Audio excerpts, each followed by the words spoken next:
Hey, what is up YouTube? The moment we have all been waiting for has finally happened. After a substantial number of betas earlier today, Apple finally released iOS 10.3.3 to the masses. With this update being released, we have a lot to talk about in regards to jailbreaking and where this leaves us.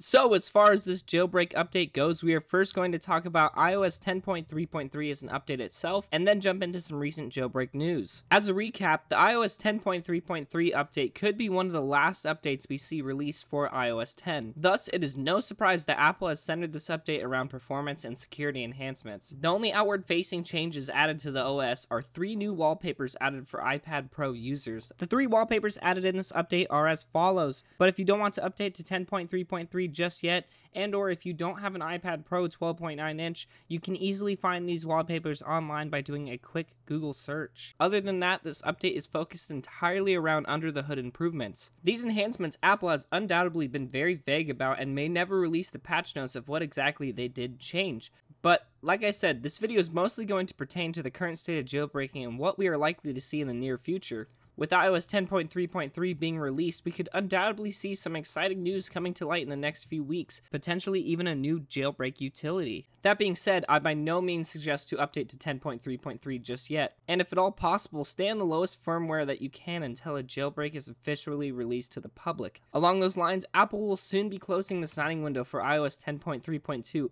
so for those of you who are testing out the iOS 11 betas, I would suggest to downgrade from them within the next few days in order to remain on 10.3.2. Reason being, we just don't know exactly what security vulnerabilities Apple has patched in 10.3.3. So as we wait to see if a new jailbreak is coming out soon for iOS 10, in today's video I will quickly recap this year's noteworthy jailbreaking news and why I feel like we could be seeing a new jailbreak utility soon. So discussing a little bit about the current state of what jailbreaks we have available to us. The only 2 jailbreaks available for iOS 10 are the 10.1.1 jailbreak, which supports the iPhone 7, 6S, and iPad Pro 12.9 inch. And secondly, the famous 10.2 jailbreak, which supports many of the 64-bit devices aside from the iPhone 7. Now the biggest issue being is that these jailbreaks are becoming a little outdated. They are for roughly 6-month-old versions of iOS 10, meaning our window to jailbreak has closed a long time ago. On top of that, many of us that have remained on said jailbreak are very lucky our devices haven't crashed and forced us to restore. This is partially due to the fact that both these jailbreaks are still considered to be in beta stage. They were never publicly updated to be more stable. But additionally, part of this instability is not only because of the jailbreak, but also because of the software it was made for and installed on. One of the biggest issues with iOS 10.2, for example, was that devices randomly would reboot periodically during the day. Apple addressed publicly to TechCrunch that devices such as the iPhone 6 and 6S were primarily affected by this issue, and that 10.2.1 would be the solution to it. Thus, we are left here with the current jailbreaks being relatively outdated and very unstable for numerous reasons. Furthermore, since iOS 10.2, Apple has come out with a ton of updates to iOS 10, adding in a bunch of new features that users on the current 10.2 jailbreak are missing out on. Although we have not seen any new publicly released jailbreaks, a few teams have been working in the background on their own versions, and it'll be interesting to see if they ever publicly release an updated jailbreak for the community. As I've talked about in some of my previous videos, back in April at the Janus conference, the Pangu team demoed a working jailbreak on iOS 10.3.1 on the iPhone 7. Now before I get too into depth about talking about jailbreak demos, I just wanted to reiterate that demonstrating a jailbreak does not mean that it'll ever be publicly released anytime soon, or ever for that matter. What it does confirm for us, however, is that it is possible to jailbreak future versions of iOS. What this demonstration at the Janus conference confirms for us is that the Pangu jailbreak team has successfully created a jailbreak that runs on iOS 10.3.1 and on the iPhone 7, which is far newer for the 10.1.1 jailbreak that is currently released for that device. Now, Pangu is a big name when it comes to jailbreaking, as they've been around for multiple years, releasing jailbreaks for iOS 7, 8, and multiple versions for iOS 9. In fact, they're most recently known for the iOS 9.3.3 jailbreak, which dominated as the most stable and all-inclusive jailbreak for iOS 9. So it is great to see that they are working on something in the background. Jumping ahead a few months to June 23rd, the Pangu team held their annual mobile security conference, commonly known as MOSEC, and while they did not perform a jailbreak demo themselves, Another mobile security team presenting at the conference named Keen did. Now, this demo is not only exciting because of how recent it is, but it's also exciting considering what firmwares and what iOS devices the demo was performed on. Keen being a new player to the scene, demoed a working iOS 10.3.2 jailbreak, as well as a working iOS 11 Beta 2 jailbreak. It was performed on the iPhone 6 running 10.3.2, the iPhone 7 running 10.3.2, and an iPhone 7 running iOS 11 Beta 2. And so this is where the jailbreaking scene gets really interesting, guys. It's amazing that Keen came along and jailbroke iOS 11 Beta 2, which proves that iOS 11 can be jailbroken even with its numerous security updates. Although we have yet to see a jailbreak actually performed on iOS 10.3.3, since the jailbreak was performed on iOS 11 and 10.3.2, one would assume that the jailbreak demoed by Keen at MOSEC already would be compatible and or would be easy to modify to work with iOS 10.3.3. At the same time, however, this jailbreak contains zero-day exploits that currently still exist on iOS 11. As far as we know, Apple has yet to come along and patch these vulnerabilities that were used to create this jailbreak. It'd be one thing if this demo was only performed on iOS 10, but the fact that they performed it on iOS 11 as well makes me wonder if they're going to save this jailbreak exploit for when iOS 11 comes out. But like I've said in past videos, it'd be very risky for a jailbreak team to release a new jailbreak right when iOS 11 comes out, because iOS 11 is probably going to have some bugs right at the beginning,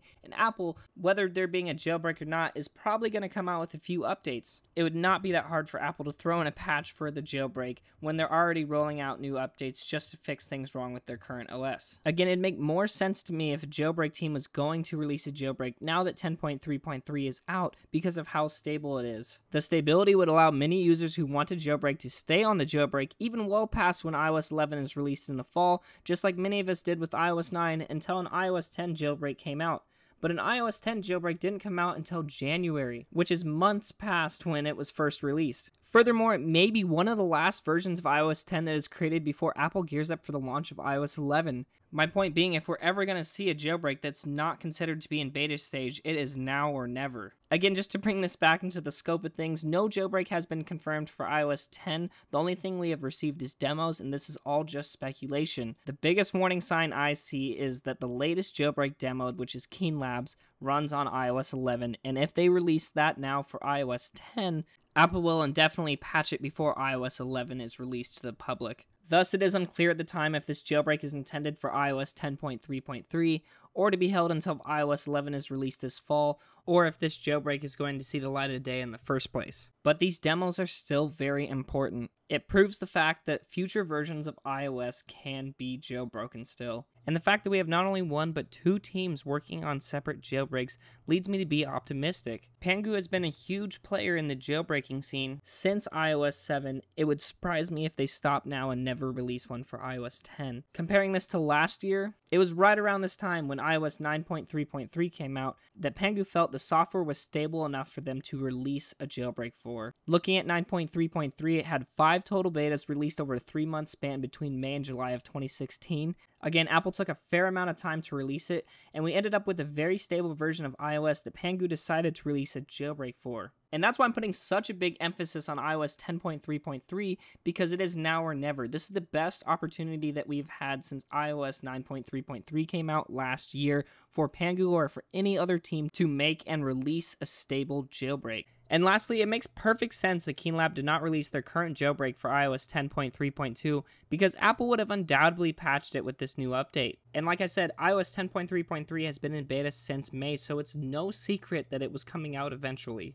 With 10.3.3 being released, it could be only a matter of time before we see a new jailbreak utility for iOS 10. But as we eagerly wait for a new jailbreak, the best policy for now is to stay on the lowest possible firmware that you can in order to ensure that you have the best chances of having a future jailbreak support your iOS version. If you're on iOS 10.1.1 or 10.2, stay there and check out the beta jailbreaks that are available for you. If you update now, you will effectively be locking yourself out of jailbreaking until a new utility arises. And if you are unjailbroken, I would still recommend to stay where you are. And as an important side note, for those of you who are currently on an iOS 11 beta, I would would suggest to downgrade immediately, as the signing window for iOS 10.3.2 will be closing shortly within the next few days. Thus, if you miss the opportunity to downgrade to 10.3.2, you'll be forced to restore to 10.3.3 if you decide to downgrade back to iOS 10 at any point in the future. Again, it's becoming a common practice for Apple to immediately patch new Jailbreak within the first few days of it being released, meaning once a new Jailbreak utility arises, you will have a limited amount of time to update and jailbreak your iDevice.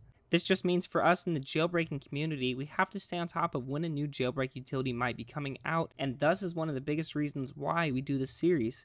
As of now, our best hope for a new iOS 10 jailbreak is for Pangu or Keen Lab to release one of their utilities for iOS 10.3.3, since it is expected to be one of the last versions of iOS 10 and is very stable. Anyway guys, I really hope this video helped you in just giving you a general status update pertaining to the future of jailbreaking. Seeing as iOS 10.3.3 was just released today, I will keep you guys completely covered along the way. I'll be one if not the first to let you know when a 10.3.3 jailbreak utility is available. But until then, let me know what you guys think of iOS 10.3.3 down in the comments section, and if you are planning on updating. Again, don't forget to subscribe so you don't miss out on the opportunity to jailbreak your iDevice. I'll be issuing a tutorial as soon as a new utility is released, and if you guys want to be updated more often, like me on Facebook, follow me on Twitter. But in the end, thank you guys so much for watching, and until next time, this is Tony signing out.